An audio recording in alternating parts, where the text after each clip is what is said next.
The fog was thick that October morning, the kind that swallowed headlights whole and turned familiar roads into ghost paths. Miles Taylor was driving his usual route to the hardware store when he heard it, the screech of brakes, the sickening crunch of metal against oak, then silence that felt heavier than the mist itself. He didn't expect to find her there in the wreckage, a young woman in uniform with tears mixing with blood on her cheeks, one hand pressed protectively over her rounded belly.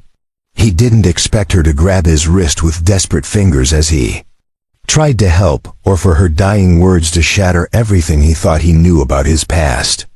What he couldn't have known was that this moment of rescue would unravel a secret 5 years in the making, connecting two broken hearts through a truth that would redefine what family really means. Before we jump back in, tell us where you're tuning in from, and if this story touches you, make sure you're subscribed, because tomorrow I've saved something extra special for you. October had settled over Millbrook Heights like a heavy quilt, all amber light and damp earth, the kind of season that made you want to believe in fresh starts, even when you'd stopped hoping for them years ago. Miles Taylor stood at his kitchen window, coffee growing cold in his hands, watching the fog roll down from the Cascade foothills in thick, gray waves that seemed to swallow the world piece by piece. The silence in the house felt different on mornings like this. Not empty exactly, but expectant, like the air before a storm. Upstairs, 9-year-old Rihanna was still asleep, her wild auburn curls spread across a pillow decorated with painted horses, her small fist clutching the worn teddy bear that had seen her through every nightmare since her mother left 3 years ago. Miles took a sip of lukewarm coffee and grimaced. He'd been up since 4:30, the familiar knot of anxiety in his chest preventing any real sleep. The hardware store needed him by 7, inventory was backed up, and Mrs. Peterson from down on Elm Street had called twice about her broken porch railing. Apparently, it couldn't wait another day. Everything felt urgent lately. Everything except the things that actually mattered. He glanced at the calendar stuck to the refrigerator with a magnet shaped like a wrench. October 15th. Circled in red crayon was Saturday's parent-teacher conference. Rihanna's careful handwriting spelling out, "Don't forget Daddy," in block letters that made his heart squeeze. Below that, in his own scratchy pen, were the usual reminders: grocery shopping, oil change, call Mom, the mundane scaffolding that held their small life together. The house around him was modest but warm, a craftsman-style bungalow he'd bought with grand plans back when he still believed in forever. Sarah had loved the built-in bookshelves in the living room, the way morning light filtered through the stained glass window above the front door. She'd painted the kitchen walls a cheerful yellow, hung curtains with tiny sunflowers, talked about the garden they'd plant together come spring. That was before she decided she wasn't ready to be a mother. Before she packed her bags on a Tuesday morning while Rihanna was at school, leaving only a note about finding herself and needing space to grow. 3 years later, the sunflower curtains were faded, the yellow paint was chipped around the edges, and Miles had learned that sometimes love isn't enough to make someone stay. He moved through the morning routine with practiced efficiency oatmeal, with brown sugar for Rihanna, black coffee for himself, lunch packed in the insulated bag with her name embroidered on the side. He'd sewn that bag himself, watching YouTube tutorials late at night until he figured out how to work Sarah's abandoned sewing machine. The stitching was crooked, but Rihanna had declared it perfect because you made it, and Miles had nearly cried right there at the kitchen table. Fatherhood, he'd learned, was equal parts terror and tenderness, a constant balancing act between protecting and letting go. Every scraped knee felt like a personal failure, every small triumph like a miracle he'd somehow stumbled into. He'd never planned to do it alone, never imagined he'd be the one braiding hair and checking under beds for monsters. But life had a way of reshaping your expectations until you couldn't remember what you'd wanted before. "Daddy?" Rihanna's voice drifted down the stairs, thick with sleep and morning congestion. "Is it school day?" "Yes, sweetheart. he called back, already moving toward the coffee pot for a second cup. "Come down when you're dressed. I made the oatmeal with extra cinnamon, just how you like it." The sound of small feet hitting the floor above him, followed by the familiar thump of drawers being opened and closed, brought a smile to his face despite the gray weight of the morning. Rihanna had Sarah's laugh, but Miles's stubborn streak. Her mother's artistic eye, but her father's practical hands. She could spend hours drawing elaborate pictures of imaginary worlds, then turn around and help him fix a leaky faucet with the focused concentration of a seasoned plumber. 20 minutes later, she appeared in the kitchen wearing mismatched socks and a dress that was slightly too small. She was growing so fast he could barely keep up with buying new clothes. Her hair was a disaster, sticking up at odd angles despite her obvious attempts to smooth it down. "Come here, wild thing," Miles said, setting down his coffee and reaching for the brush. "Let me help with that." She stood patiently while he worked. Through the tangles, humming a song she'd learned in music class about autumn leaves and changing seasons. The domesticity of the moment, the warm kitchen, the soft brushstrokes, her off-key humming, should have felt complete. Instead, Miles found himself wondering, not for the first time, if this was enough. If he was enough, the fog outside had thickened, pressing against the windows like curious fingers. Weather reports called for heavy mist all morning, burning off by noon if they were lucky. Miles made a mental note to drive carefully, to leave extra time for the school drop-off route that wound through the hills above town. He didn't know. As he finished braiding Rihanna's hair and helped her gather her backpack, that in less than 2 hours his carefully ordered world would shatter like glass against oak bark. He didn't know that the fog concealing the mountain roads would hide a crash that would change everything he thought he understood about his past, his future, and the secret that had been waiting 5 years to surface. All he knew was that his daughter needed breakfast, the hardware store needed opening, and somewhere in the mist-shrouded distance, a routine Thursday was about to become anything but ordinary. The drive to Rihanna's school usually took 12 minutes on a clear day. In the thick October fog that had settled over the mountain roads like a living thing, Miles found himself creeping along at 20 miles per hour, his hands gripping the steering wheel of his old Ford pickup with white-knuckled intensity. The fog was worse than he'd expected, transforming familiar landmarks into ghostly suggestions and turning the winding road to Clearwater Elementary into a navigation exercise that required every ounce of his attention. "I can't see anything." "Daddy," Rihanna said from the back seat, her voice carrying that edge of worry that always made Miles's chest tighten. She had her face pressed to the window, trying to peer through the gray wall that surrounded them. "It's okay, sweetheart," Miles replied, keeping his voice steady despite his own growing unease. "The fog will burn off soon." "That's what it does. It looks scary, but it always goes away." He hoped he sounded more confident than he felt. The weather radio that morning had warned of dense fog advisories throughout Millbrook County, with visibility dropping to less than 50 feet in some areas. Looking at the impenetrable curtain ahead of him, Miles thought 50 feet might be optimistic. They made it to the school drop-off line without incident, though it took nearly 25 minutes instead of the usual 12. Miles watched Rihanna disappear into the building with her rainbow backpack bouncing against her shoulders, and felt the familiar pang of worry that struck him every morning when he let her walk away.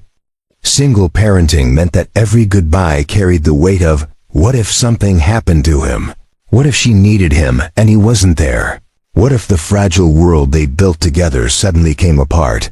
The drive from the school to Taylor's Hardware normally took another 15 minutes, following a route that wound through the residential areas of Millbrook Heights before joining the main highway that led to the commercial district. Miles had driven it thousands of times, could probably navigate it blindfolded, but the fog had transformed even this familiar journey into something alien and treacherous. He was about 3 miles from the school, following the gentle curve that ran alongside Whispering Pines Cemetery when he heard it. First came the screech of brakes, not his own, but somewhere ahead in the gray void, the desperate shriek of rubber against asphalt that every driver knows means someone is in trouble. Then came the impact, a sickening crunch of metal against something solid, followed by the tinkle of glass and the hiss of escaping steam. Miles's foot hit his own brake instinctively, bringing the pickup to a complete stop in the middle of the empty road. For a moment, the only sounds were his own heartbeat and the gentle patter of condensation dripping from the trees. Then he heard something that made his blood run cold, a woman's voice, weak and desperate, calling for help. Calling for help. He grabbed his emergency flashlight from the glove compartment and climbed out of the truck, leaving the hazard lights blinking as he jogged toward the sound. The fog seemed to part before him like a curtain, revealing the scene in terrible clarity. A dark sedan wrapped around the thick trunk of an ancient oak tree about 30 feet from the road. The front end was crumpled beyond recognition, steam rising from the destroyed engine, and spiderweb cracks spread across every window. Preparing and narrating this story took us a lot of time, so if you are enjoying it, subscribe to our channel. It means a lot to us. Now back to the story. "Hello?" Miles called out, his voice swallowed by the mist. "Can you hear me?" "Here," came the weak reply. "Please help me." Miles approached the driver's side of the vehicle, his flashlight beam cutting through the fog to illuminate the scene inside. The woman behind the wheel was young, maybe mid-20s, with dark hair matted with blood and a face pale as porcelain. She was wearing what looked like a dress uniform, navy blue with crisp lines and patches. He couldn't quite make out through the cracked glass. Her seatbelt was still fastened, but her position suggested internal injuries, and there was something about the way she held herself that spoke of deeper damage than what was visible on the surface, but it was her other hand that made Miles's breath catch in his throat. She was clutching her belly, rounded and unmistakable beneath her uniform jacket. She was pregnant, probably about 6 or 7 months along, and from the way she was breathing, both she and the baby were in serious trouble. "Okay, I'm here," Miles said, keeping his voice calm while his mind raced through everything he knew about emergency response. "My name is Miles. I'm going to help you. Can you tell me your name?" The woman's eyes found his through the shattered window, and for a moment something flickered there, recognition, maybe, or confusion. Her lips moved, but no sound came out at first. "Aubriana," she finally whispered. "Aubriana Hayes." The name hit Miles like a physical blow, though he couldn't immediately place why. Something about it tugged at his memory, like a song heard long ago that you can't quite remember, but can't quite forget either. "Aubriana, I need you to stay with me," Miles said, already pulling out his phone to call 911. "I'm calling for help. The paramedics will be here soon." But even as he spoke, he could see that soon might not be soon enough. Aubriana's breathing was becoming more labored, and there was something in her eyes, a kind of desperate urgency that went beyond physical pain. "Miles," she said suddenly, and the fact that she'd remembered his name sent another chill down his spine. "Miles Taylor." He froze with the phone halfway to his ear. "How do you know my—" "I know because ... Her voice was fading, each word requiring tremendous effort. "Because I've been looking for you. For 5 years, I've been looking for you." The fog seemed to close in around them, the world narrowing to just this moment. This woman. These words that didn't make sense but carried the weight of truth. "I don't understand," Miles said, but even as he spoke, something was shifting in his memory. Pieces of a puzzle he didn't know he'd been trying to solve. Aubriana's hand moved from her belly to reach toward him through the broken window, her fingers finding his wrist with surprising strength. "The baby," she whispered, her eyes never leaving his face. "Miles ... the baby is yours." The phone slipped from Miles's nerveless fingers, clattering against the asphalt as the world tilted sideways. In the distance, he could hear sirens beginning to wail, but they seemed to be coming from another universe entirely, one where such impossible words could be true. Time fractured. Miles found himself moving through the next few minutes as if underwater, every action deliberate, but dreamlike. The sirens grew louder, cutting through the fog with urgent efficiency, but all he could focus on was Aubriana's pale face behind the spider-webbed glass, and the impossible words still echoing in his mind. "The baby is yours," his training kicked in before his emotions could paralyze him completely. Years of volunteer work with the Millbrook Heights Fire Department had taught him to compartmentalize during emergencies, to push personal feelings aside and focus on what needed to be done. Right now, what needed to be done was keeping Aubriana Hayes alive long enough for the paramedics to reach them. "Aubriana, stay with me," Miles said, his voice steadier than he felt. He retrieved his fallen phone and immediately dialed 911. Again, his fingers somehow remembering the numbers despite the chaos in his head. "I need you to keep talking to me, okay? Tell me where it hurts." Her eyes fluttered, and for a terrifying moment, he thought she might lose consciousness. "Chest," she whispered. "Can't breathe right. And the baby. Is the baby okay?" Miles couldn't answer that question, didn't have the medical knowledge to assess internal injuries, but he could see that her belly seemed intact, no obvious trauma to that area. "The paramedics will be here any second," he said instead. "They'll take care of both of you." The 911 dispatcher came on the line, her voice crisp and professional. 911, what's your emergency? "Single vehicle accident on Mountain View Road, about a quarter-mile past Whispering Pine Cemetery," Miles said, his firefighter training providing the precise location details. "Female driver, early 20s, appears to be about 6 months. Pregnant. She's conscious but has difficulty breathing, possible internal injuries. The vehicle struck a tree head-on. Emergency responders are en route, sir. Estimated arrival time is 4 minutes. Are you trained in emergency response?" "Volunteer firefighter," Miles confirmed. "I'm going to try to stabilize her until you arrive." He ended the call and focused entirely on Aubriana. The driver's side door was too damaged to open, but the passenger side might be accessible. Miles circled the vehicle carefully, testing his footing on the fog-slick grass, and found that the passenger door could be opened with some effort. "Aubriana, I'm going to come around to the other side," he called to her. "I want to get a better look at you, maybe make you more comfortable." She nodded weakly, and he could see her trying to turn her head to track his movement. The fact that she could move her neck was encouraging. It suggested no spinal injuries, though he knew better than to assume anything in a situation like this. The passenger seat was empty. Thank God if she'd had anyone else in the car. The outcome could have been much worse. Miles climbed in carefully, immediately reaching over to check her pulse. It was rapid but strong, and her skin, while pale, wasn't clammy. These were good signs, though her labored breathing still worried him. "How far along are you?"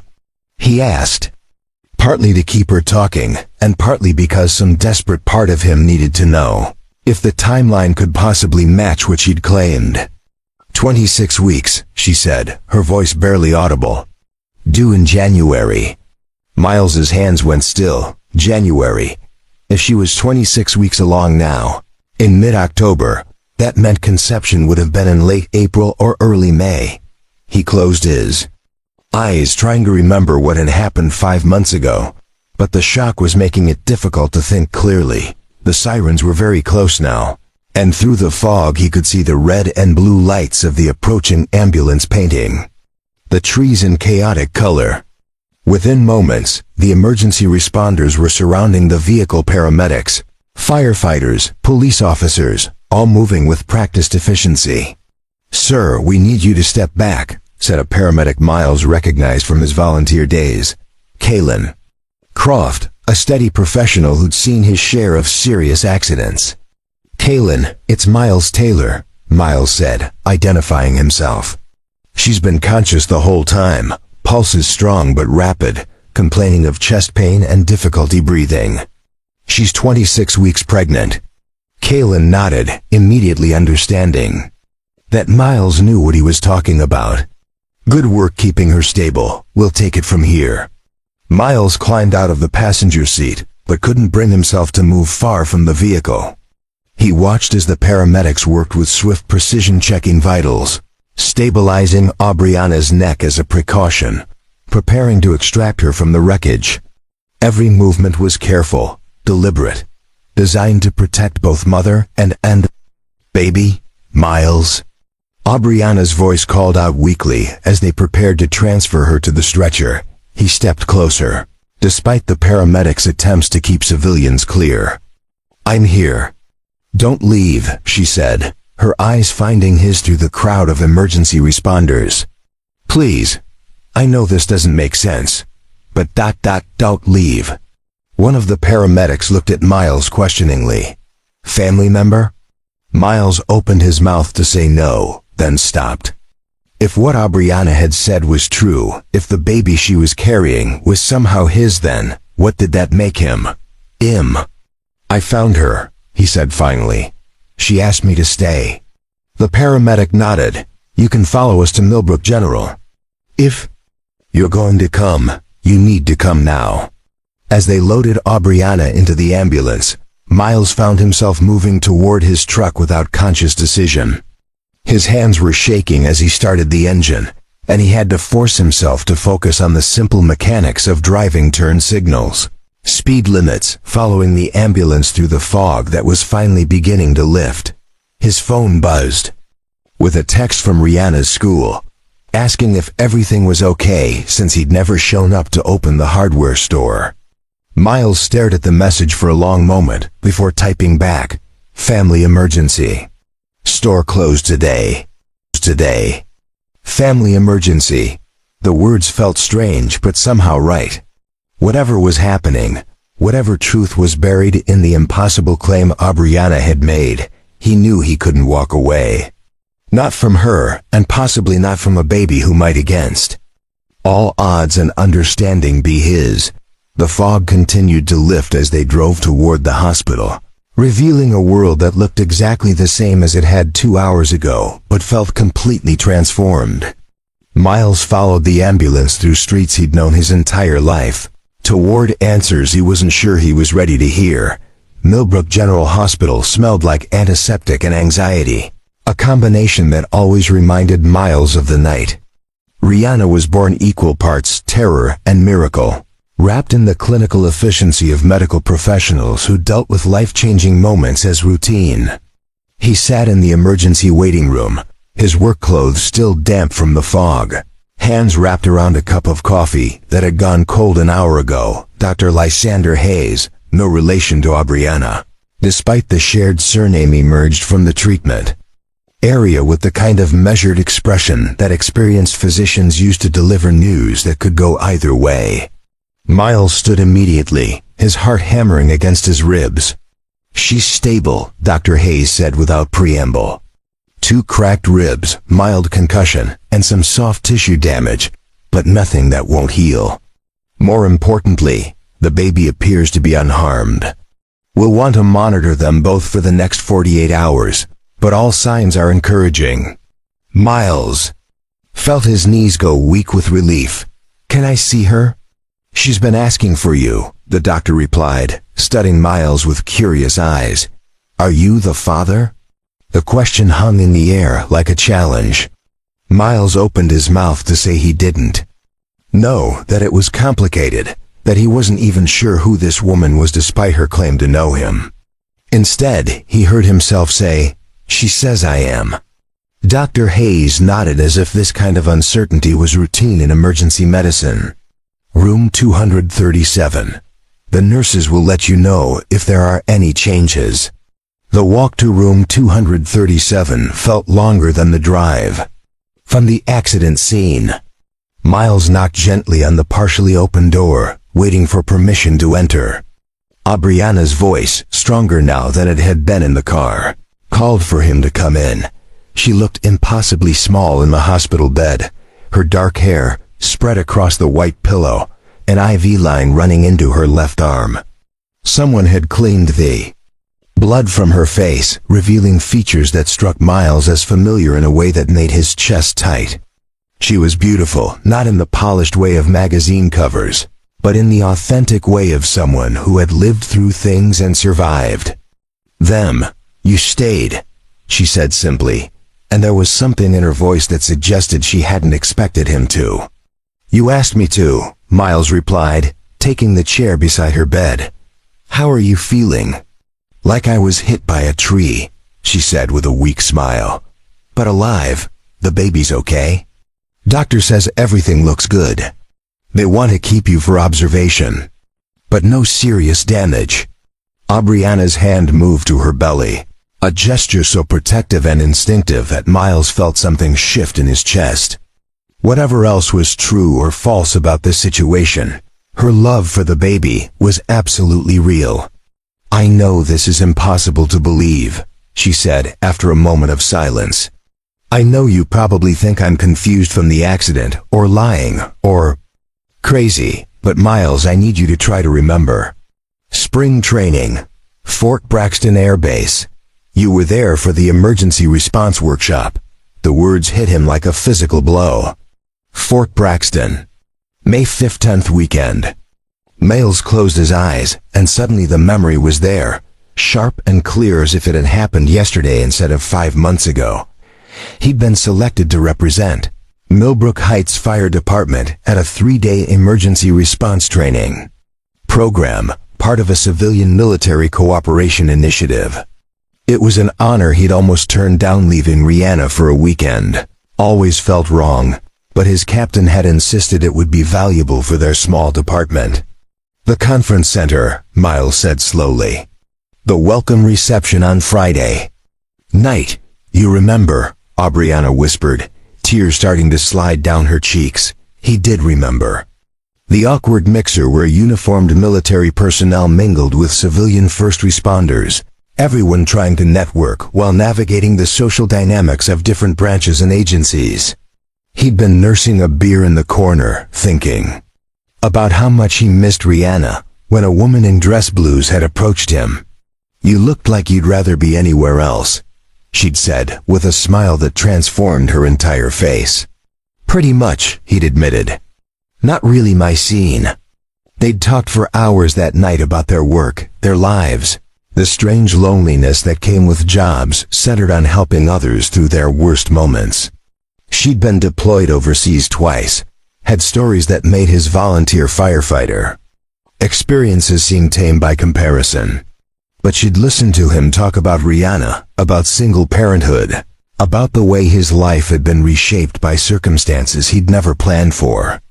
We walked around the base, Miles said, the memory flooding back with startling clarity. You showed me the memorial garden. Said it helped you think. You told me about Sarah leaving, Aubriana continued. About how you'd learned to braid hair from YouTube videos, about the sewing machine you'd figured out so you could make Rihanna's lunch bag. Miles stared at her, seeing now not just the injured woman from the car accident, but the person he'd spent 3 days with in what felt like another lifetime. Aubriana, God, how did I not recognize you immediately? The blood, the uniform, the shock, she said gently. It's not exactly how I was planning to see you again. They'd spent the entire weekend together, he remembered now. Professional sessions. During the day, long conversations that stretched late into the night. On Sunday, they'd both known he was going back to his life in Millbrook Heights, and she was shipping out to her next assignment. They'd agreed it was better to keep it simple, no complicated long-distance promises that would be difficult to keep. What they hadn't planned for was the night between Saturday and Sunday, when conversation had turned to something deeper, when the loneliness they'd both been carrying had found temporary refuge in each other's arms. You transferred bases the next week, Miles said, pieces falling into place. Germany. I tried to find your contact information when I realized I was pregnant, but the conference organizers said participant information was confidential. I didn't even know your last name until I overheard someone mention you were from Millbrook Heights. You've been looking for me for 5 months? Since June. I requested a transfer back stateside as soon as I could. Got assigned to Fort Hemlock. About 2 hours from here. I was driving through Millbrook Heights this morning, trying to get up the courage to start asking around for a single dad named Miles who worked with the fire department. Miles leaned back in the chair, overwhelmed by the coincidence and fate and sheer impossibility of it all. The fog. If it hadn't been so heavy, if I'd taken a different route, we would have missed each other again, Aubriana finished. But we didn't. A soft knock on the door interrupted them. A nurse peeked in, a young woman with kind eyes and scrubs, decorated with cartoon stethoscopes. "Sorry to interrupt," she said, "but there's a little girl at the nurse's station who says her daddy is here." Rihanna Taylor? Miles felt his heart stop. Oh my God, the school. I never called them back. Aubriana watched his face carefully. "Your daughter? I have to." Miles started to stand, then paused. "Will you be okay if I ... Though," Aubriana said softly, "bring her back if she wants to meet me. I'd like to know the person who's going to be a big sister." The words hung in the air between them, full of possibility and promise, and a future that neither of them had imagined when they'd woken up that morning. Rihanna stood in the doorway of room 237 like a small sentinel, her auburn curls still slightly messy from the hasty trip to the hospital, her backpack clutched in both hands. Miles could see the wheels turning behind her intelligent green eyes as she took in the scene. Her father sitting beside a hospital bed, a woman with bandages and 4-line, the subtle tension that suggested this was more than just a Good Samaritan situation. "Daddy, why didn't you open the store?" she asked, her voice carrying that particular mix of worry and accusation that 9-year-olds had perfected. "Mrs. Chun called the school when you didn't answer the phone." Miles felt the familiar weight of single-parent guilt settle on his shoulders.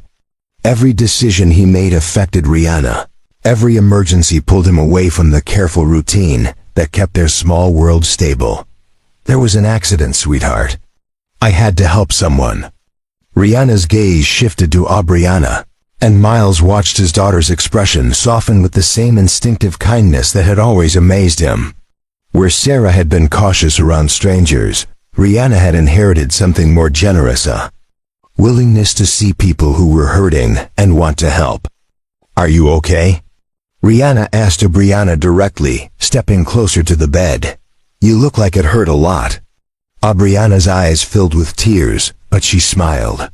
"It did hurt, but I'm going to be fine. Your daddy saved my life. He's good at that." Rihanna said matter-of-factly. "He saved a cat from a tree last month, and he always fixes things when they're broken." She paused, studying Aubriana's face. "What's that on your arm?" "On your arm?" "It's called N4, Aubriana explained gently. "It gives me medicine to help me feel better.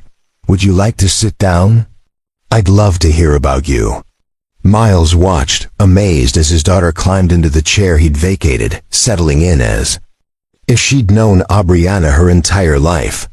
There was something natural about the way they looked together, something that made his chest tight with emotions he couldn't quite name. "I'm 9, Rihanna announced.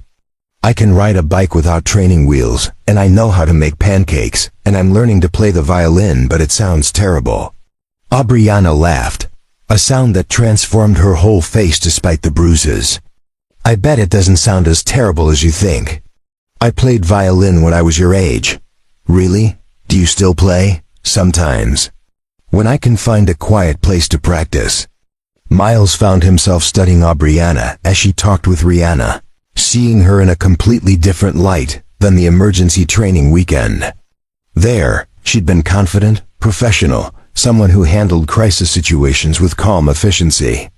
Here, talking with his daughter, she revealed something softer, a gentleness that spoke of understanding what it meant to be careful with precious things. "Daddy," Rihanna said suddenly, turning to Miles with the directness that always caught. him off guard. Why does Aubriana look like she's been crying? The question hung in the air, loaded with the kind of innocent perceptiveness that made Miles wonder sometimes if his daughter saw far more than he gave her credit for. He glanced at Aubriana, looking for guidance on how much truth a 9-year-old could handle. Sometimes grown-ups cry when they're scared, Aubriana said carefully. I was very scared in the accident, and I'm still a little scared now. Scared of what? Aubriana's hand moved to her belly, a gesture that Rihanna's sharp eyes immediately caught. Is there a baby in there? Rihanna asked, her voice dropping to a whisper of wonder. Yes, Aubriana said simply. There's a baby. Rihanna's eyes went wide. How far along? Miles blinked, surprised by the sophistication of the question. How do you know to ask that? Mrs. Peterson next door was pregnant last year. She taught me about babies. Rihanna turned back to Aubriana expectantly. About 6.5 months, Aubriana replied. The baby will be born in January. Do you know if it's a boy or a girl? Not yet. I wanted it to be a surprise. Rihanna nodded seriously, as if this was a perfectly reasonable approach to pregnancy planning. Are you married? Do you have a husband to help with the baby? The directness of the question made both adults freeze. Miles felt his heart hammer against his ribs as he waited for Aubriana's response. No, Aubriana said quietly. I don't have a husband. It's just going to be me and the baby. Something shifted in Rihanna's expression. A recognition that Miles realized came from her own experience of non-traditional family structures. That's okay, she said with the matter-of-fact wisdom of someone who had never known a two-parent household. Daddy and I don't have a mommy, and we do fine. It's different, but it's not bad different. Aubriana's eyes found Miles's over Rihanna's head, and he saw something there that took his breath away. Not just gratitude for his daughter's acceptance, but a kind of hope that maybe this impossible situation might actually work. Rihanna, Miles said gently, there's something I need to tell you. Something that might sound very strange. His daughter turned to him with the patient expression she wore when she was preparing for adult news that would require her to be understanding beyond her years. Aubriana and I met before, Miles continued carefully. A few months ago, at a work conference.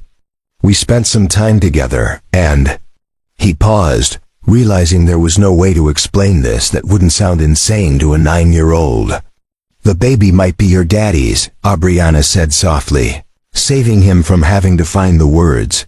Rihanna looked back and forth between them, processing this information with the serious concentration she usually reserved for math homework.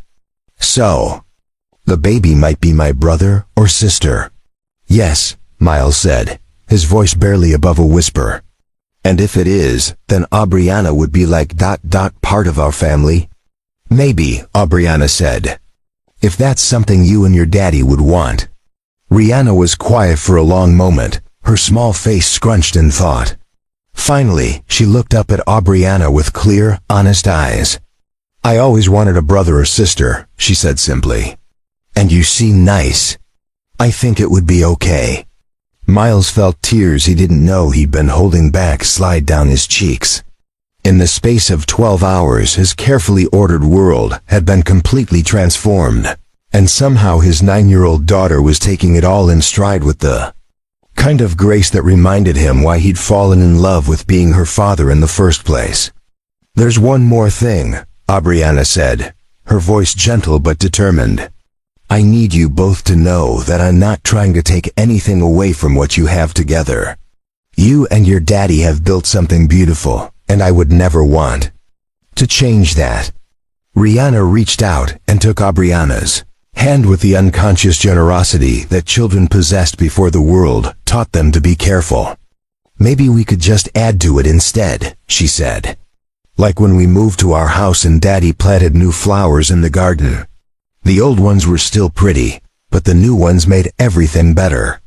In that moment, sitting in a hospital room that smelled of antiseptic and possibility, Miles realized that maybe the most important conversations about family weren't the ones adults planned, but the ones that happened naturally when people decided to be brave enough to tell the truth.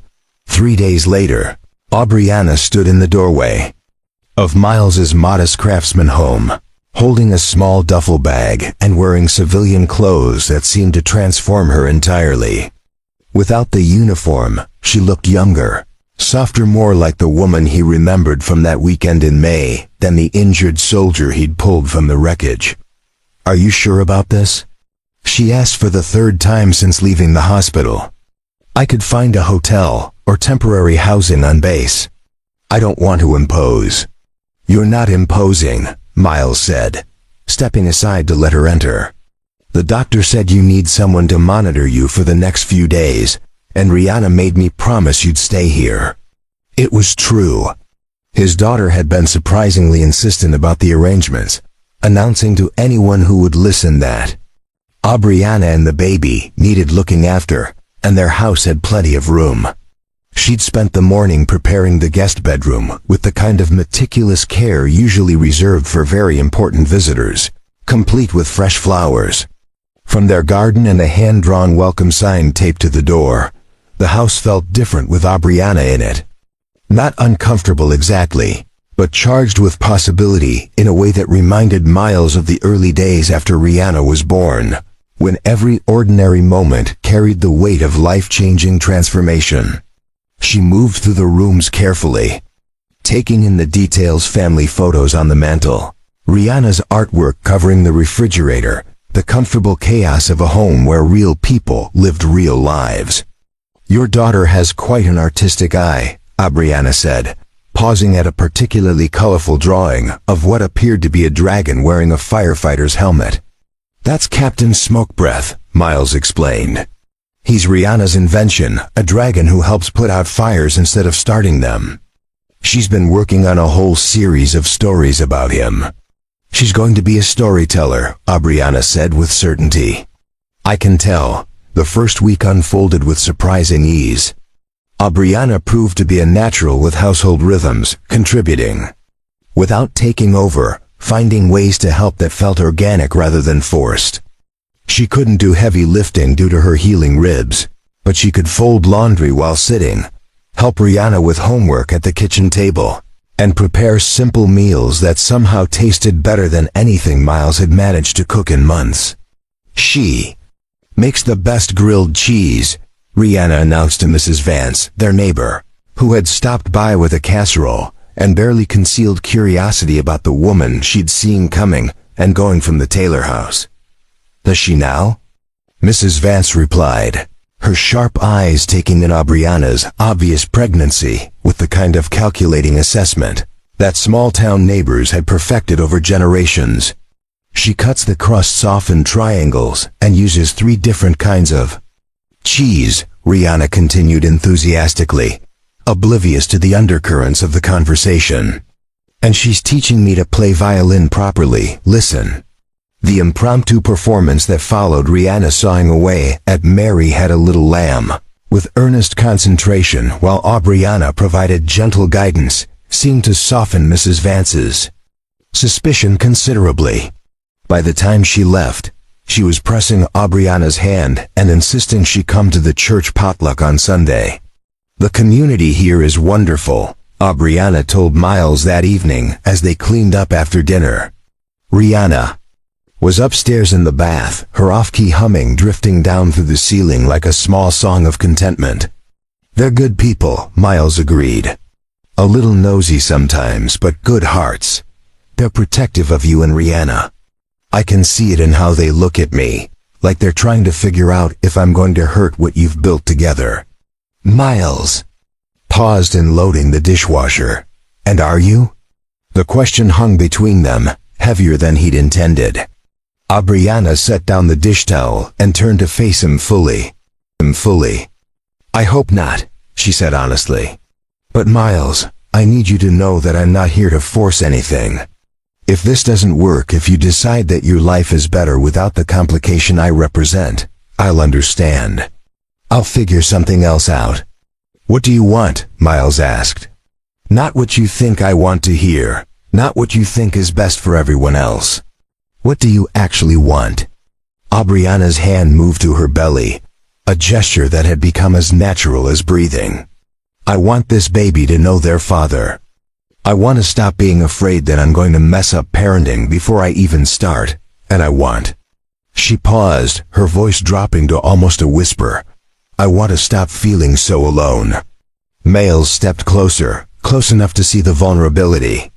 In her eyes, the way her shoulders held tension like armor she was trying to shed. You're not alone. Sometimes it feels like I have been for years. Moving from base to base, temporary housing, deployment schedules. I got good at making do, at being self-sufficient. But when I found out about the baby, all I could think about was how I wanted them to have what I never had: stability, roots, a place where they belonged. Is that why you were looking for me? For stability? At first, maybe. But after this week, watching you with Rihanna, seeing how you've built this life, Aubriana shook her head. I want to be part of something real. Not just because of the baby, but because of who you are. Who we could be together. The honesty of it took Miles's breath away. In the 3 years since Sarah had left, he'd convinced himself that what he and Rihanna had was complete, that wanting more was selfish or naive. But standing in his kitchen, with this woman who had walked back into his life through fog and chance and impossible timing, he felt the walls he'd built around his heart beginning to shift. Rihanna loves you, he said finally. I love her too. She's incredible, Miles. You've raised someone with such an open heart, such natural kindness. I keep thinking about what she said about adding to the garden instead of changing it. From upstairs came the sound of Rihanna calling for help with her hair, and both adults smiled at the familiar domestic summons. I should go help her, Miles said. Can I come too? Aubriana asked. I used to help my younger cousins with their hair. I might remember a few tricks. As they climbed the stairs together, Miles found himself imagining mornings like this stretching into the future: shared responsibilities, quiet conversations, the gentle accumulation of ordinary moments that transformed strangers into family. For the first time since the accident, it didn't feel impossible. It felt like something worth believing in. The phone call came on a Tuesday morning while Aubriana was helping Rihanna practice violin scales before school. Miles answered without looking at the caller ID, expecting it to be a customer from the hardware store or maybe Dr. Hayes with a routine follow-up about Aubriana's recovery. Is this Miles Taylor? The voice was crisp, official, with the unmistakable authority of someone accustomed to difficult conversations. Yes, this is Miles. Mr. Taylor, this is Colonel Torvin Beckett from Fort Hemlock. I'm calling regarding Sergeant Aubriana Hayes. I understand she's been staying with you since her accident. Miles felt something cold settle in his stomach. Across the kitchen, Aubriana's bow had gone still against the violin strings, her face suddenly pale as she registered who was on the phone. She's here, Miles said carefully. Is there a problem? Sir, I need to speak with Sergeant Hayes immediately. This is a matter of some urgency. Miles looked at Aubriana, who was already reaching for the phone with hands that trembled slightly. It's for you, he said, though they both already knew that. Colonel Beckett, Aubriana said, her voice instantly transforming into the crisp, professional tone Miles recognized from their first meeting at Fort Braxton. Yes, sir. I understand. No, sir, I haven't received any messages because my phone was destroyed in the accident. Miles watched her face change as she listened, saw the color drain from her cheeks, and her free hand move protectively to her belly. Rihanna, sensing the shift in atmosphere with the intuitive awareness of someone who had learned to read adult moods for signs of stability or crisis, quietly set down her violin and moved closer to Miles. What's happening, Daddy? She whispered. I don't know yet, sweetheart, Miles replied, keeping his voice low. Aubriana was pacing now. As much as her healing ribs would allow, the phone pressed tight against her ear. Sir, with respect, I believe there's been a misunderstanding. I submitted all required documentation regarding my condition. The medical review board cleared me for light duty until my maternity leave. A long pause. Then, I see. No, sir, I was not aware of that policy change. When does it take effect? Miles felt his heart rate accelerate. Whatever news Colonel Beckett was delivering, it wasn't good. Understood, sir. Yes, I'll report to Fort Hemlock by Friday to complete the processing. Thank you for the call. Aubriana ended the call and stood frozen in the middle of the kitchen, staring at the phone as if it had personally betrayed her. Aubriana? Miles said gently. What's going on? She looked up at him, and he saw in her eyes the same desperate uncertainty that had been there in the car wreckage, the look of someone whose world had just shifted beneath her feet. They're discharging me, she said quietly. Effective immediately. Discharging you? Why? New policy regarding pregnancy and active duty status. Anyone past 24 weeks who can't perform full duties gets an administrative discharge. Her voice was carefully controlled, but Miles could hear the strain underneath. I'll lose my housing, my health care, my income, everything. Rihanna looked back and forth between the adults, her young face creased with concern. What does discharge mean? It means Aubriana can't be a soldier anymore, Miles explained gently, his mind racing through the implications. It means she has to find a new job and a new place to live. But she lives here now, Rihanna said with the straightforward logic of childhood. Why does she need a new place? The question hung in the air, highlighting the temporary nature of arrangements that had begun to feel permanent. Aubriana sat down heavily at the kitchen table, her professional composure finally cracking. I have to report to Fort Hemlock by Friday to sign the discharge papers and clear out my quarters, she said. After that, I'm officially a civilian. With no income, no housing, and a baby due in 3 months. Miles sat down across from her, reaching out to cover her hands with his. Why didn't you tell me your service was at risk? Because I didn't know, Aubriana said, tears starting to slide down her cheeks. The policy was announced last week while I was in the hospital. It's retroactive. Anyone currently past the 24-week mark gets automatically reviewed for discharge. They said it's about readiness and resource allocation, but it feels like punishment for getting pregnant. The pieces of the puzzle suddenly clicked into place for Miles. That's why you were driving through Millbrook Heights that morning. You weren't just working up courage to look for me, you were desperate, because you already knew this was coming. Aubriana nodded miserably. I got the preliminary notice 3 days before the accident. I was supposed to report for review, but I couldn't face it alone. I thought if I could find you, if I could explain about the baby, maybe you'd help me figure out what to do. I never expected to literally crash into your life. And you've been carrying this worry the whole time you've been here. I kept hoping it would get resolved, that maybe the discharge would be voluntary instead of administrative, that I'd have more time to figure things out. She looked around the kitchen that had become familiar over the past 2 weeks, at Rihanna's school papers stuck to the refrigerator, at the coffee mug she'd been using every morning, at the small signs of belonging that had accumulated without her noticing. I should have told you from the beginning. You had a right to know that taking me in wasn't just a temporary favor. It was signing up for someone with no prospects and no backup plan. Miles was quiet for a moment, processing the information. When he spoke, his voice was steady and sure. First of all, you're not someone with no prospects.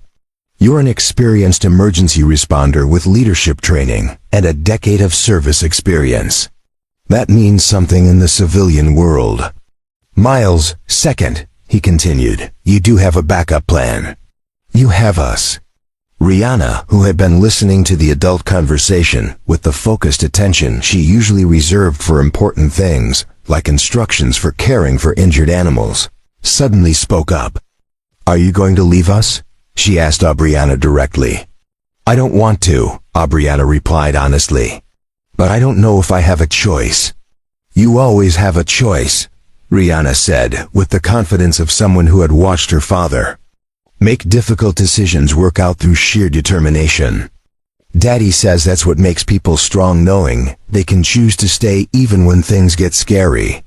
Miles felt his heart swell with pride at his daughter's wisdom. She had learned from their own experience that families weren't just about easy times, they were about choosing to face the hard times together. "What do you want to do?" Miles asked Aubriana. "I want to stay," she said without hesitation. "But I won't be a burden." "I can't ask you to support someone who can't contribute." "Who says you can't contribute?" Miles replied. "The hardware store has been busier than I can handle alone. I've been thinking about hiring help for months." For the first time since the phone call, hope flickered in Aubriana's eyes. "You'd hire me?" "I'd hire a partner," Miles corrected. "Someone who understands emergency response, has management experience, and makes better grilled cheese than anyone in town." The last part earned him a watery smile from both Aubriana and Rihanna. "Besides," Rihanna added practically, "the baby's going to need somewhere to live anyway. It might as well be here." The drive to Fort Hemlock took 2 hours through winding mountain roads that gradually opened into broad valleys, dotted with farmland and small towns. Miles had insisted on making the trip together, all three of them, despite Aubriana's protests that she could handle the discharge paperwork alone. Rihanna sat in the backseat with a book and her travel art supplies, occasionally looking up to offer commentary on the passing scenery or ask questions about what they would find at the base. "Will there be other soldiers there?" she asked as they passed the first of several official-looking signs marking their approach to Fort Hemlock.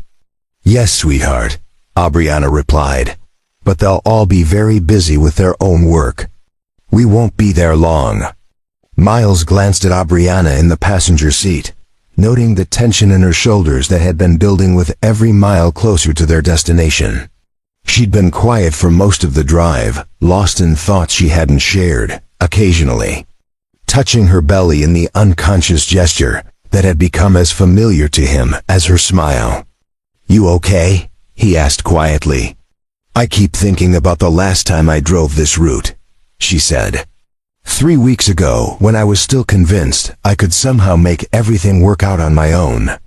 I had this whole plan report for the review, present. My case for staying on light duty, maybe get assigned to a desk position until after the baby was born. And now I realize I was holding on to something that was already gone. The service I joined doesn't exist anymore, at least not for people in my situation." She paused, watching the landscape roll by. "It's strange, you know. I spent 10 years defining myself by my rank, my assignment, my next deployment. And in one phone call, all of that just disappears." Fort Hemlock appeared ahead of them like a small city rising from the valley floor, neat rows of buildings, precisely maintained grounds, and a kind of organized activity that spoke of thousands of people moving through their daily routines with military precision. Miles felt a familiar mixture of respect and unease as they approached the main gate. He'd always admired the dedication of service members, but the institutional machinery of it all made him grateful for the simpler rhythms of civilian life. The security checkpoint was efficient but thorough. Guards checked their identification, called ahead to confirm Aubriana's appointment, and provided visitor passes and directions to the administrative building where she would complete her discharge processing. "Feels weird being here as a visitor," Aubriana murmured as they parked in front of Building 47. A stark concrete structure that seemed designed to discourage lingering. "Do you want us to wait outside?" Miles asked. Aubriana hesitated. "Actually, would you mind coming in? Not for the actual paperwork, they won't allow that, but just to be nearby." The administrative office was exactly what Miles had expected. Fluorescent lighting, gray carpet, and the pervasive sense of institutional efficiency that characterized government buildings everywhere. They took seats in a waiting area furnished with uncomfortable chairs and dated magazines while Aubriana checked in with the receptionist, a tired-looking woman named Ira Vance who seemed genuinely sympathetic about the circumstances. "Sergeant Hayes?" Colonel Beckett will see you shortly. This shouldn't take more than an hour or so." Rihanna settled into her chair with her sketchbook, immediately beginning to draw what appeared to be the reception area populated by various fantastical creatures. Miles found himself watching other people in the waiting room, young service members with nervous expressions, families saying goodbyes or reuniting, civilian contractors with briefcases, and the brisk efficiency of people who did business here regularly. "Daddy," Rihanna said quietly, "why do people look sad here?"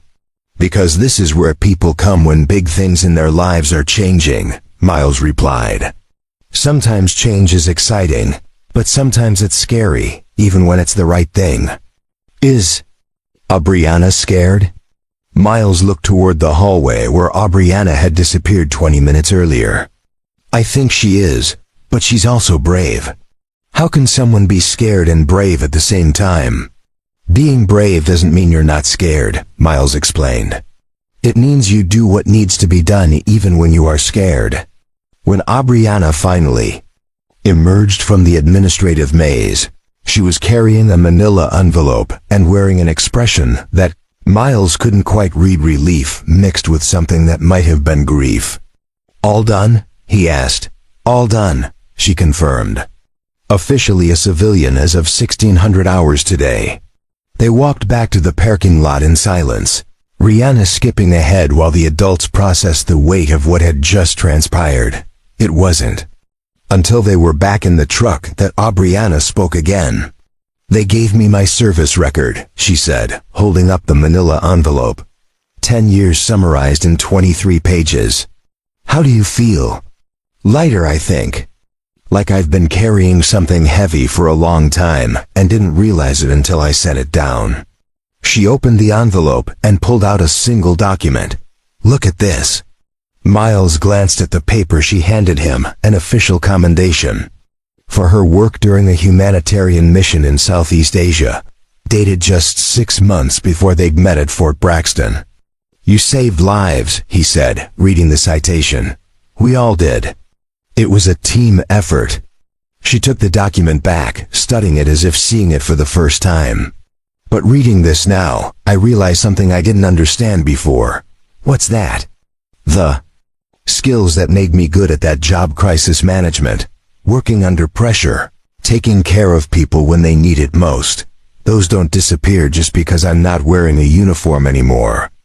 Miles smiled, hearing echoes of the conversation they'd had in his kitchen just days before. "So what happens now?" "Now I figure out how to use those skills in a hardware store in Millbrook Heights," Aubriana said with a laugh that sounded more genuine than anything he'd heard from her since Colonel Beckett's phone call.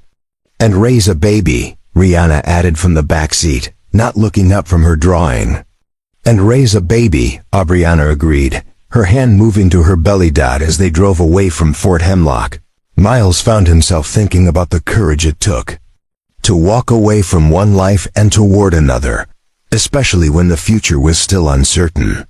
In his rearview mirror, he watched the base grow smaller until it disappeared entirely behind the hills, taking with it the last vestiges of Aubriana's former identity. "There's something I want to show you when we get home," Miles said as they reached the highway. "What?" "The business license application I filled out yesterday for Taylor and Hayes Hardware. I figured if we're going to be partners, it should be official." Aubriana was quiet for so long that Miles worried he'd overstepped. Then she reached over and took his hand, squeezing it gently. "Taylor and Hayes," she said, testing the sound of it. "I like that." In the back seat, Rihanna looked up from her sketchbook with a satisfied expression. "I drew us at the new store," she announced. "All 4 of us." "All 4? Miles asked. "You, me, Aubriana, and the baby," Rihanna explained matter-of-factly. "It's going to be the best hardware store ever." It happened on a Saturday morning in November, 3 weeks after the trip to Fort Hemlock. While Miles was teaching Rihanna how to properly measure lumber for the treehouse they'd been planning to build in the backyard oak, Aubriana had been helping with the project, sketching design ideas and calculating load weights with the precision of someone whose training had included structural engineering, when she suddenly went very still. "Miles," she said quietly, her voice carrying a tone that made him immediately stop what he was doing and turn toward her. She was standing beside their makeshift workbench, 2 sawhorses and a piece of plywood that served as their planning headquarters. One hand braced against the surface, the other pressed to her lower back. Her face had gone pale, and there was something in her expression that triggered every emergency response instinct he'd ever developed. "What's wrong?" Miles asked, already moving toward her. I think something's happening," Aubriana said, her breathing becoming more deliberate. "These aren't the practice contractions I've been having. These feel different." Miles felt his heart rate spike. How different, stronger, more regular. She closed her eyes, concentrating. "And they're coming about every 8 minutes. But you're only 29 weeks, Miles said, as if stating the fact could somehow change the reality of the situation. "I know," Aubriana replied, managing a weak smile. Apparently the baby didn't get the memo about timing. Rihanna, who had been absorbed in arranging wood screws by size, looked up with the sharp attention that meant she'd registered something important was happening. "Is the baby coming now?" "It might be, sweetheart," Miles said, his mind already shifting into emergency mode. "We need to get to the hospital." Hospital. The next 20 minutes unfolded with the kind of controlled urgency that Miles recognized from his firefighter training. Move fast but don't panic. Prioritize the essentials. Communicate clearly. While Aubriana timed contractions and breathed through them with the focused determination of someone who had trained for high-pressure situations, Miles gathered the hospital bag they'd packed weeks earlier and called Dr. Hayes to alert him they were on their way. Rihanna proved remarkably calm for a 9-year-old facing her first family medical emergency. She collected Aubriana's pillow from the couch, filled a water bottle without being asked, and sat in the back seat during the drive to Millbrook General with the quiet alertness of someone ready to help however she could. "How are you doing back there?" Miles called to Aubriana, who was breathing through another contraction. "Still okay," she replied, though her voice was tighter than it had been at home. "But they're definitely getting stronger." The emergency entrance at Millbrook General was a flurry of efficient activity the moment they arrived. Dr. Hayes met them at the door, with a wheelchair and the kind of calm professionalism that immediately made everyone feel safer. "Let's get you upstairs and see what this little one is thinking," he said to Aubriana as they moved toward the elevators. The next few hours passed in a blur of monitoring equipment, medical consultations, and the strange combination of waiting and urgency that characterized early labor. Aubriana's contractions continued, but didn't progress rapidly, giving the medical team time to administer medications to help the baby's lungs develop and discuss the various scenarios they might face. 29 weeks is early but manageable, Dr. Hayes explained to Miles and Rihanna during one of their brief consultations in the hallway. "We have an excellent neonatal intensive care unit here, and babies born at this stage have very good outcomes with proper care." "What does that mean exactly?" Rihanna asked with the directness that Miles had come to appreciate about his daughter's approach to difficult topics. "It means the baby will need to stay in the hospital for a while after being born," Dr. Hayes said, crouching down to speak to her at eye level. "There will be special equipment to help with breathing and eating until the baby gets stronger. But lots of babies who are born early grow up to be perfectly healthy." As afternoon turned to evening, it became clear that this was indeed the day their family would officially become 4. Aubriana's labor progressed steadily but not dangerously, giving them time to adjust to the reality that they were about to meet the baby several weeks ahead of schedule. "Are you scared?" Rihanna asked Aubriana during a quiet moment when the contractions had spaced out slightly. "A little," Aubriana admitted, "but not as scared as I would have been a few months ago." "Why not?" "Because a few months ago, I thought I'd be doing this alone. Now I know I have your daddy, and I have you, and whatever happens, we'll figure it out together." Miles felt something shift in his chest as he listened to this exchange. The woman lying in the hospital bed was no longer the desperate stranger he'd pulled from a wrecked car in the fog. She was the mother of his daughter's future sibling, his business partner, and if he was being honest with himself, someone he was falling in love with all over again, not just with the memory of their weekend together, but with who she had become in their daily life. "Aubriana," he said, taking her hand as another contraction began to build. "When this is over, when we're all home and settled, I want to talk about making this permanent." "Making what permanent?" she asked, breathing through the intensity. "All of it. The partnership, the family, the life we're building together. I want to make it official." Aubriana's eyes filled with tears that had nothing to do with physical pain. "Are you proposing to me in a hospital room while I'm in labor?" "I'm proposing that we stop pretending this is temporary," Miles said. "I'm proposing that we choose each other, officially and completely." "What does that mean exactly?" Rihanna asked, echoing her earlier question with a grin that suggested she already knew the answer. "It means we're going to be a real family," Aubriana said, squeezing Miles's hand as the contraction peaked. "All four of us." 3 hours later, Caspian Wild Taylor Hayes entered the world weighing 4 pounds 2 ounces with a fierce cry that announced his determination to thrive despite his early arrival. As Miles held his son for the first time, this tiny, perfect person who had somehow brought together all the scattered pieces of their lives, he realized that some of the most important things in life couldn't be planned or controlled. They could only be embraced when they arrived, wrapped in fog and chance and the infinite possibility of love that was brave enough to say yes to the unexpected. The NICU at Millbrook General became their second home for the next 6 weeks. Every morning, Miles would drop Rihanna at school, then drive to the hospital where Aubriana was already settled in the rocking chair beside Caspian's Isolette, her hand reaching through the porthole to stroke his tiny fingers while she read aloud from the collection of storybooks that had accumulated on the windowsill.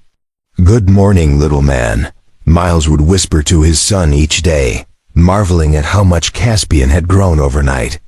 At 29 weeks, he'd been smaller than most dolls, his skin translucent and delicate, but with each passing day he became more substantial, more present, more undeniably theirs.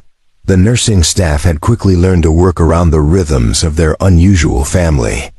Hyacinth Sterling, the head NICU nurse, had initially been cautious about allowing so much family involvement, but Rihanna's careful attention to hand-washing protocols and quiet respect for the medical equipment had won her over completely.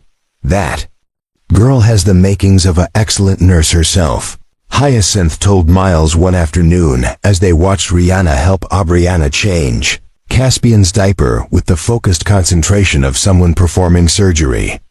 "She understands that the babies here need extra gentleness." It was true.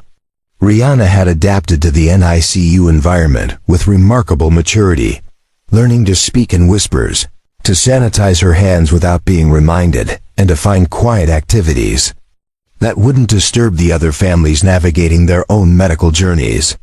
She'd brought her violin one day and played soft lullabies for all the babies, earning applause from exhausted parents who hadn't heard music in weeks. The hardware store had remained closed for the first week after Caspian's birth, with a sign on the door explaining family emergency, reopening soon. Miles had worried about losing customers, but when they finally did reopen, they found that word had spread through Millbrook Heights about the early arrival and the reason for the closure.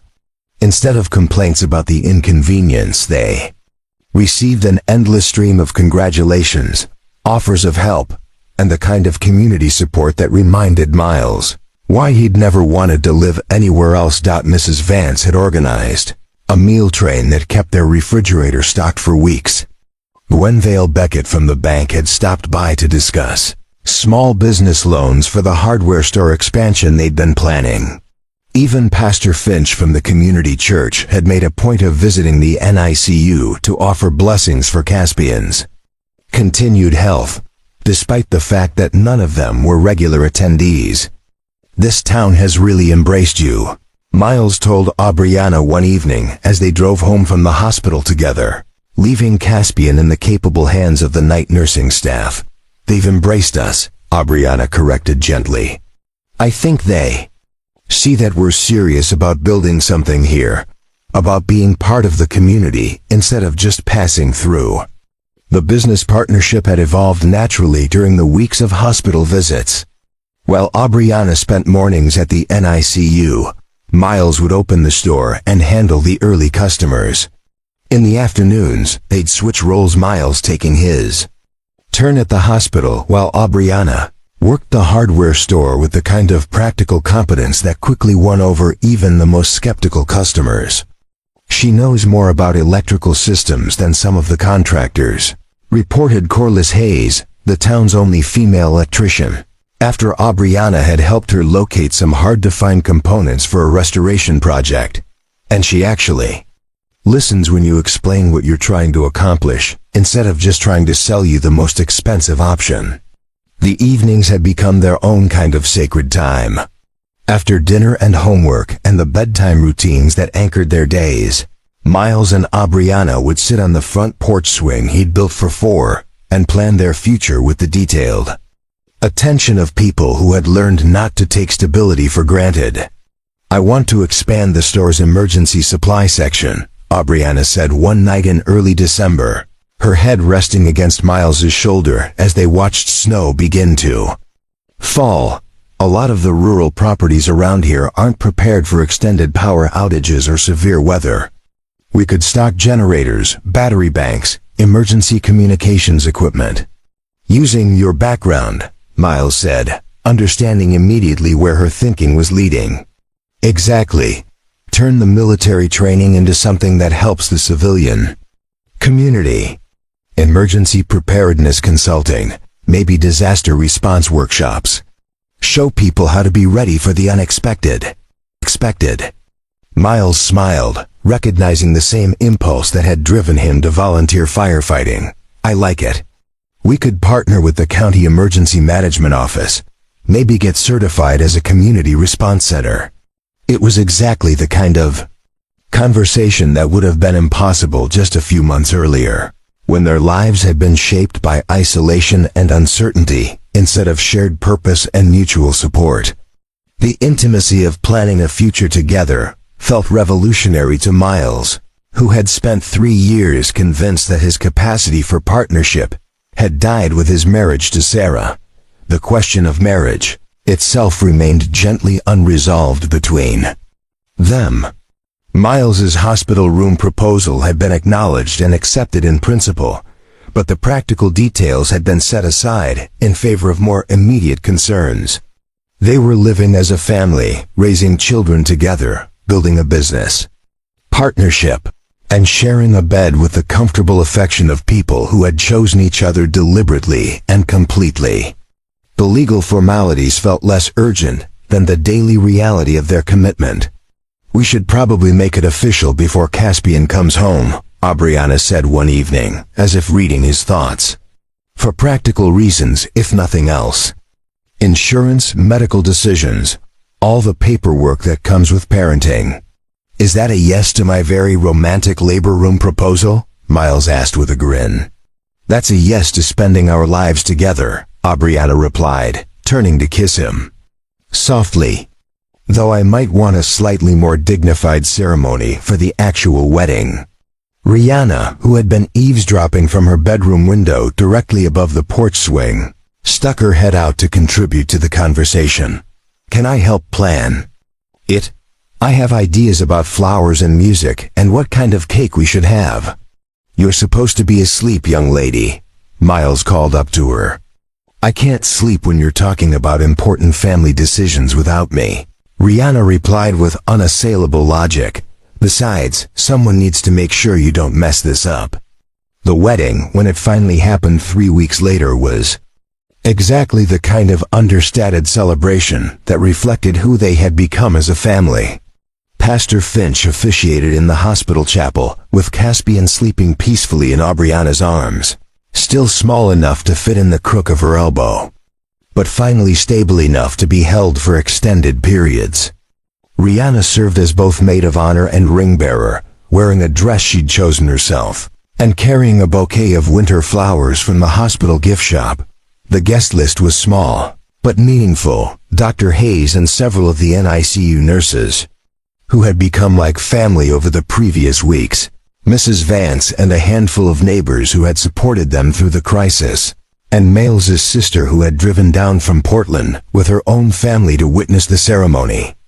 Do you, Miles Edward Taylor, take Aubriana Claire Hayes to be your lawfully wedded wife, to have and to hold, in sickness and in health, for richer or poorer, for better or worse, as long as you both shall live? I do, Miles said, his voice steady despite the emotion threatening to overwhelm him.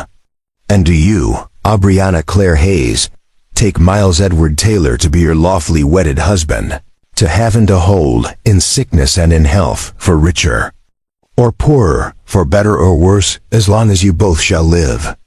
I do, Aubriana replied, tears sliding freely down her cheeks. By the power vested in me by the state of Oregon, I now pronounce you husband and wife.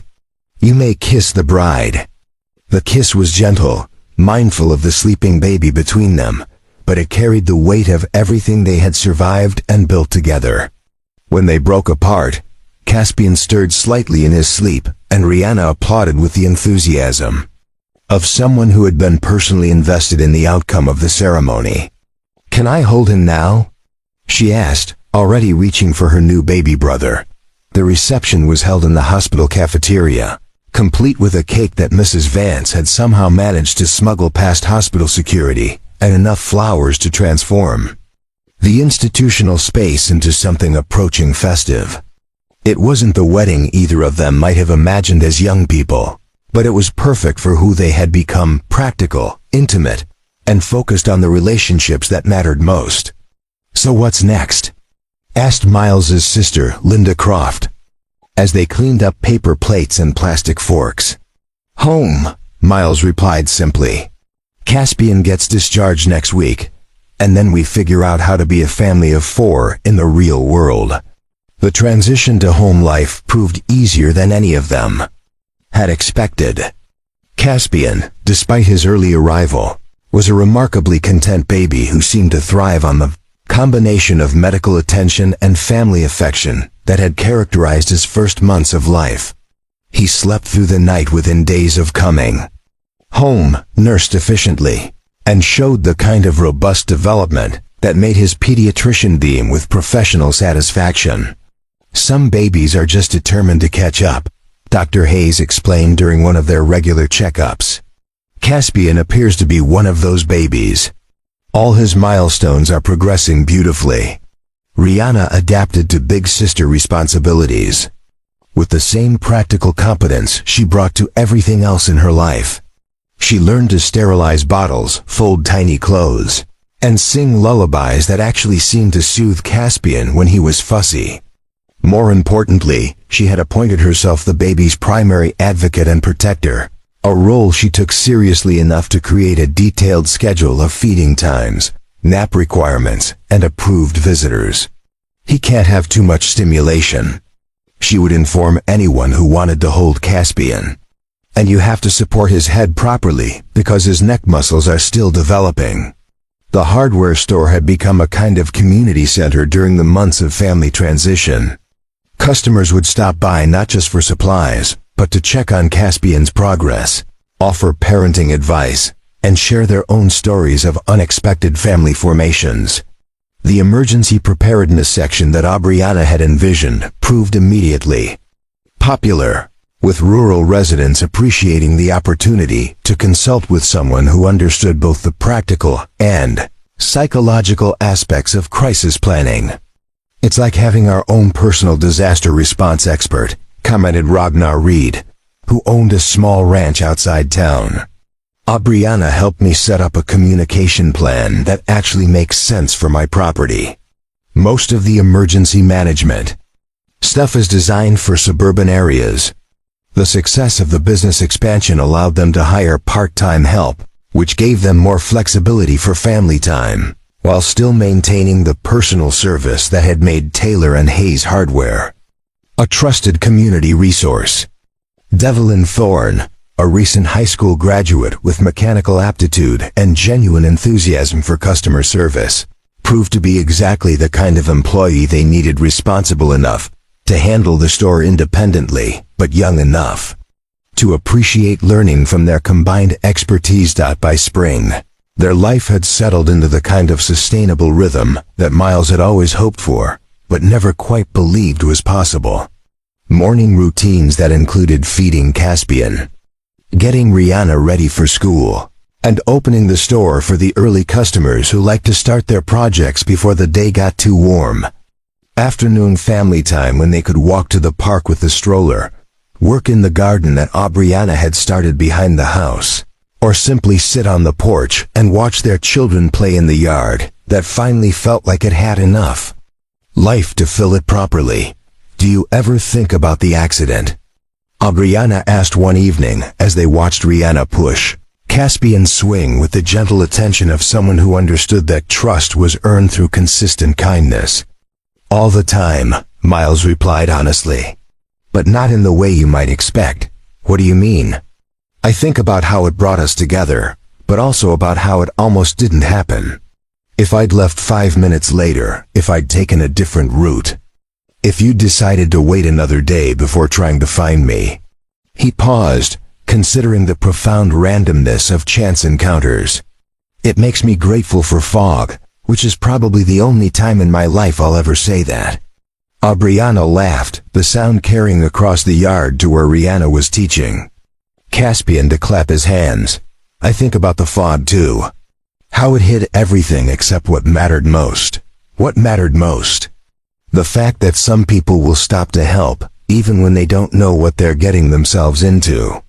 She turned to look at him directly. "You saved my life that day, Miles, not just from the accident, but from the life I was living before. Always moving, always temporary, always preparing for the next ending instead of building something permanent." "We saved each other," Miles corrected. "You and Rihanna and Caspian. You gave me a reason to believe in more than just getting through each day." As the sun set behind the mountains that surrounded Millbrook Heights, painting the sky in shades of amber and rose, Miles felt the profound satisfaction of someone who had learned to recognize happiness when it arrived. Not the dramatic, overwhelming joy of major life events, but the quieter, more sustainable contentment that came from daily choices to love and support the people who mattered most. It was the kind of evening that would have been impossible to imagine a year earlier, when his world had been bounded by routine and resignation instead of possibility and purpose. Now watching his wife help their daughter teach their son to appreciate the simple pleasure of warm air and gentle motion, Miles understood that some of the most important transformations happened not through dramatic gestures, but through the accumulated weight of ordinary moments that somehow added up to extraordinary grace. 5 years later, the October fog rolled down from the Cascade foothills, just as it had that morning 5 years ago. But this time Miles Taylor Hayes watched it approach from the warmth of his expanded hardware store, a steaming cup of coffee in his hands, and the satisfied feeling of someone who had learned to appreciate the beauty in unexpected weather patterns. "Daddy, look." 4-year-old Caspian pressed his face against the front window, his breath fogging the glass as he watched the mist swirl around the parking lot. "It's like clouds decided to visit the ground." "That's exactly what it is, buddy," Miles replied, ruffling his son's dark hair that reminded him so much of Aubriana's. Caspian had grown into a sturdy, curious little boy whose early arrival seemed to have instilled in him an appreciation for making the most of every moment. He approached the world with the kind of fearless enthusiasm that came from being deeply loved from his very first breath. "Is Mama coming back soon?" Caspian asked, peering through the fog toward the community center across the street, where Aubriana was leading her monthly emergency preparedness workshop. "Any minute now," Miles assured him. "And then we'll all go pick up Rihanna from violin practice." The afternoon routine had become as comfortable and predictable as breathing. Aubriana had built her emergency consulting business into something that served not just Millbrook Heights but the entire county, offering workshops on everything from wildfire evacuation planning to winter storm preparedness. Her approach combined practical skills with psychological resilience training, drawing on both her service experience and her understanding of how ordinary families could prepare for extraordinary circumstances. "She has a gift for making people feel capable instead of scared," Kaylin Croft had told Miles just last month. The paramedic who had responded to Aubriana's accident had become a close family friend, and one of Aubriana's regular workshop participants. Most emergency training focuses on worst-case scenarios. Aubriana teaches people how to be confident and ready without living in fear. The hardware store had evolved far beyond what Miles had originally envisioned when he'd first inherited it from his father. The emergency preparedness section now took up nearly a quarter of the retail space, stacked with everything from basic first aid supplies to sophisticated communication equipment. But more importantly, it had become a gathering place for the community, somewhere people came not just to buy supplies, but to learn skills, share information, and connect with neighbors who understood that being prepared was an act of caring for each other. "Mr. Miles." The bell above the door chimed as Phelan Reed burst in, her cheeks red from the cold and her eyes bright with excitement. At 8 years old, she was one of Rihanna's closest friends and had appointed herself an unofficial junior employee of the hardware store, always eager to help organize inventory or explain products to customers who seemed confused. "Hi there, Phelan. What brings you by on such a foggy afternoon?" "Mama sent me to get weather stripping for our back door. She says the cold air is sneaking in and making our heating bill too expensive." Phelan paused to wave at Caspian, who waved back enthusiastically from his perch by the window. "Also, I wanted to ask if Rihanna can sleep over on Friday. We're working on a secret project for the school science fair." "What kind of secret project?" Miles asked, already knowing that any collaboration between Rihanna and Phelan was likely to be both ambitious and slightly chaotic. "We're building a model emergency shelter that can be assembled in under 5 minutes, Phelan announced proudly. "Rihanna designed the support structure, and I'm working on the weatherproofing. Mrs. Aubriana said she'd help us test it when we're ready." Miles smiled, recognizing his wife's influence in the project. Aubriana had a talent for encouraging the people around her, adults and teenagers, alike, to think practically about preparedness without becoming anxious about it. She approached emergency planning the same way she approached parenting, with calm competence, realistic expectations, and an unshakable belief that people were capable of rising to meet challenges when they had the right tools and support. "Think a sleepover can be arranged," Miles said, walking Phelan over to the weather stripping display. "How much do you need?" As he helped Phelan calculate the length of weather stripping required for her family's back door, Miles found himself thinking about how much had changed since that foggy morning when a car accident had transformed his carefully controlled life into something far more complex and infinitely richer. The hardware store had tripled its revenue, employed 6 people, and earned recognition from the state as a model for rural emergency preparedness retail. But more importantly, it had become exactly what he'd always hoped it could be, a place where people could find not just the supplies they needed, but the knowledge and confidence to take care of themselves and their families. The door chimed again, and Aubriana entered with the brisk energy of someone who had just spent 2 hours teaching practical skills to people eager to learn. She was followed by Linda Croft, Miles's sister, who had driven down from Portland for the workshop and was staying the weekend to help with Caspian's birthday party preparations. "How did it go?" Miles asked, accepting the kiss Aubriana offered, as she passed by on her way to greet Caspian. "Wonderful turnout," she replied, scooping their son into her arms for the kind of enthusiastic hug that always made Caspian giggle. 23 people, including 3 families who just moved here from California. They're all motivated to get prepared before winter really sets in. "Any interesting questions?" Mrs. Peterson asked about setting up a neighborhood communication network in case cell towers go down during an ice storm, Aubriana said, settling Caspian on her hip with the practiced ease of someone who had learned to multitask while parenting. "And young Zephyr Sterling wants to organize a group camping trip focused on primitive skills. I think we might have inspired some people to take their preparedness seriously." Linda watched this domestic exchange with the fond amusement of someone who remembered when Miles had been convinced he was destined for a life of careful solitude. "You two have built something really special here," she said. "Not just the business, but the whole community around it." "It wasn't really us," Aubriana replied. "The community was already here, already caring about each other. We just gave people a way to turn that caring into practical action." It was typical of Aubriana to deflect credit for her own contributions, but Miles knew better.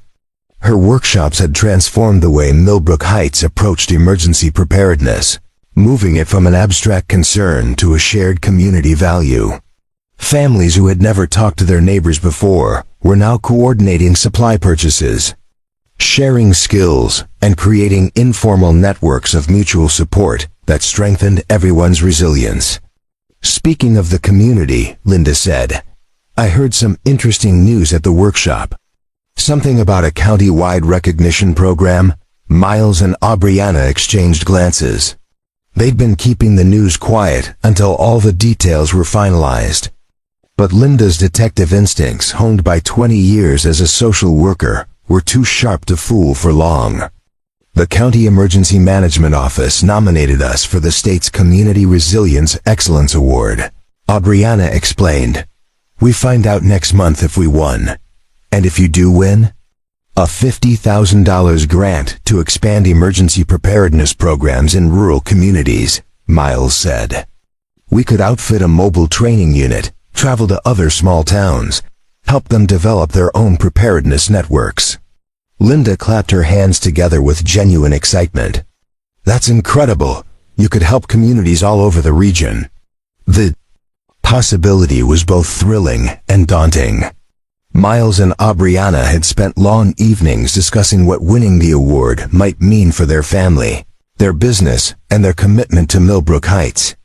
The travel requirements would be significant, but they'd figured out ways to manage it, taking Caspian with them during school breaks, coordinating schedules so one parent could always be home with Rihanna, perhaps even incorporating educational travel into the teenagers' homeschooling curriculum. "We'll see what happens," Aubriana said with characteristic pragmatism. "For now, we're focused on getting ready for Caspian's birthday party and making sure everyone in town is prepared for winter." The mention of the birthday party prompted Caspian to launch into an elaborate description of his party plans, which involved a treasure hunt, a cake shaped like a fire truck, and the presence of every person he'd ever met. His enthusiasm was infectious, and soon all 4 adults were contributing suggestions for party games and debating the logistics of accommodating what appeared to be a guest list of approximately half the town. "Can we invite Officer Quinn?" Caspian asked. He said he might be able to bring the police car with the lights on. "Lights on. We'll see, buddy," Miles said, making a mental note to call Maelstrom Quinn about coordinating a special appearance. The police officer had become a regular participant in Aubriana's workshops and had developed a particular fondness for Caspian, who was fascinated by anything involving emergency vehicles. As they prepared to close the store and head home for dinner, Miles found himself reflecting on the strange alchemy of timing and choice that had brought them to this moment. 5 years ago, his life had been defined by careful routines designed to minimize risk and unpredictability. Now he was married to a woman whose job involved preparing for disasters, father to 4-year-old who approached every day as an adventure, and stepfather to a 14-year-old who had inherited both her biological mother's artistic talent and her adoptive mother's practical competence. The drive home took them past Whispering Pine Cemetery, where a small memorial marker honored the memory of Sarah, Rihanna's biological mother, who had died in a climbing accident in Colorado 2 years earlier. They'd gotten the call on a Tuesday evening, and while the grief was complicated by years of abandonment and anger, Rihanna had insisted on creating a memorial in Millbrook Heights for the mother she barely remembered, but had never stopped loving. "Do you think Mama Sarah would like our family now?" Rihanna had asked Aubriana while they were designing the memorial together. "I think she would be proud of the person you've become," Aubriana had replied with the careful honesty that characterized all her interactions with Rihanna's complicated feelings about her biological mother. "And I think she would be grateful that you have so many people who love you."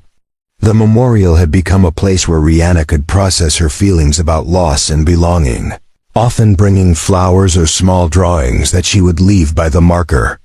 Aubriana had never tried to replace Sarah in Rihanna's heart, understanding instinctively that love multiplied rather than divided, that there was room in their family for honoring the past while building the future. Now, at 14, Rihanna moved through the world with the kind of confident kindness that came from being secure in her place, within a family that had chosen each other deliberately and completely.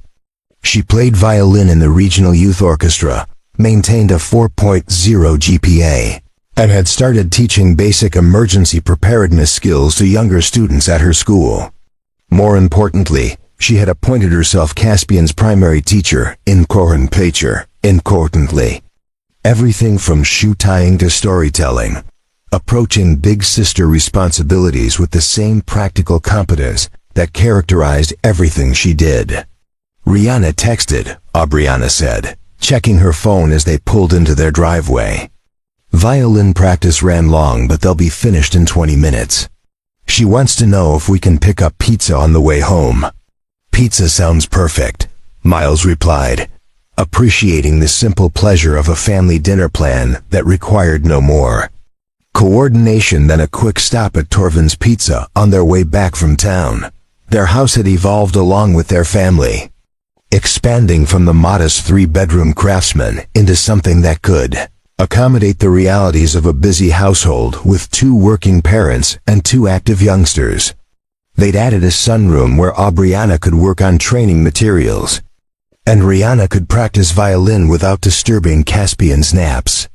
The backyard now included a vegetable garden, a play structure that Miles had built with help from Rihanna, and the tree house that had been their family project. The morning Caspian decided to arrive early. "I want to show Aunt Linda my room," Caspian announced as they pulled into the driveway, already unbuckling his car seat with the determined independence of someone who had mastered the task just last month. "After dinner," Aubriana said. "First we need to pick up your sister and get some food into everyone." As they drove back into town to collect Rihanna and acquire pizza, Miles found himself thinking about the conversation he'd had with Dr. Hayes just last week during Caspian's annual checkup. The physician who had delivered Caspian and supported their family through those early NICU weeks had become not just their doctor, but a trusted friend whose own family often joined them for community events and holiday celebrations.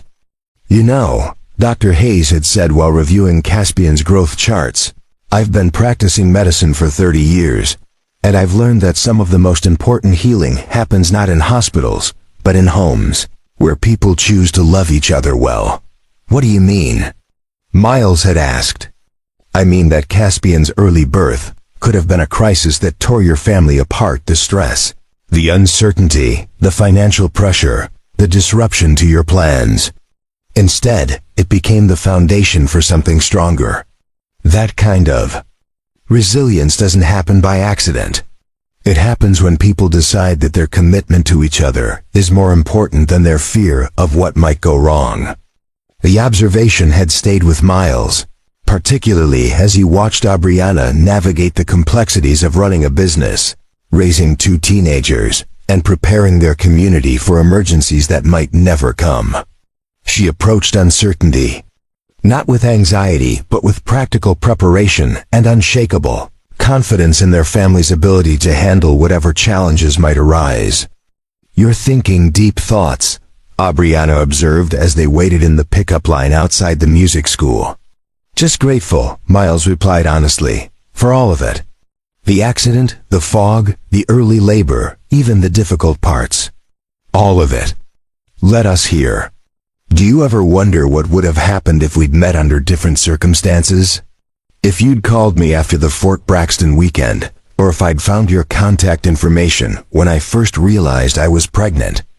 Miles considered the question, watching through the windshield as Rihanna emerged from the music school building with her violin case slung over her shoulder and a smile that lit up her entire face when she saw their truck. "I think we would have found each other eventually," he said finally. "Maybe not in the same way, maybe not with the same timing, but I think some connections are strong enough that they find a way to happen. Even across fog and car crashes and stubborn people who think they're better off alone." "Especially then," Miles replied, reaching over to take her hand as Rihanna approached the truck. "Some of the best things in life come disguised as problems we think we can't handle." Rihanna climbed into the back seat with the easy grace of someone completely comfortable with her place in the world. "How was everyone's day?" she asked, already reaching forward to ruffle Caspian's hair in the affectionate way that always made him beam with big sister adoration. "Good," Caspian replied. "Daddy and I watched the fog, and Mama taught people how to be ready for emergencies. And Aunt Linda came to visit, and we're getting pizza." "Sounds like a perfect day," Rihanna said, settling back in her seat with the satisfied expression of someone whose life was filled with exactly the right amount of ordinary happiness and extraordinary love. As they drove toward Torvin's Pizza, through streets made mystical by the evening fog, Miles felt the profound contentment that came from recognizing that his life had become everything he'd never known he wanted. Not the careful, controlled existence he'd planned before Aubriana crashed into his world, but something messier, more complicated, and infinitely more alive. The fog swirled around their truck like a benediction, transforming the familiar roads of Millbrook Heights into something magical and new, just as it had on that October morning 5 years ago, when chance and weather and the willingness to stop for someone in need had changed everything.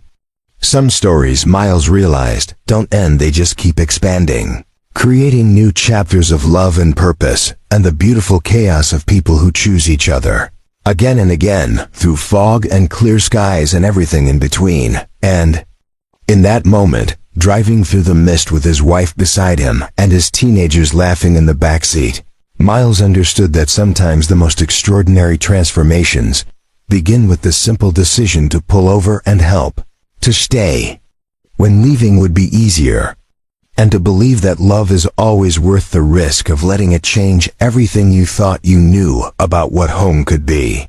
Up next, you've got 2 more standout stories right on your screen. If this one hit the mark, you won't want to pass these up. Just click and check them out. And don't forget to subscribe and turn on the notification bell so you don't miss any upload from us.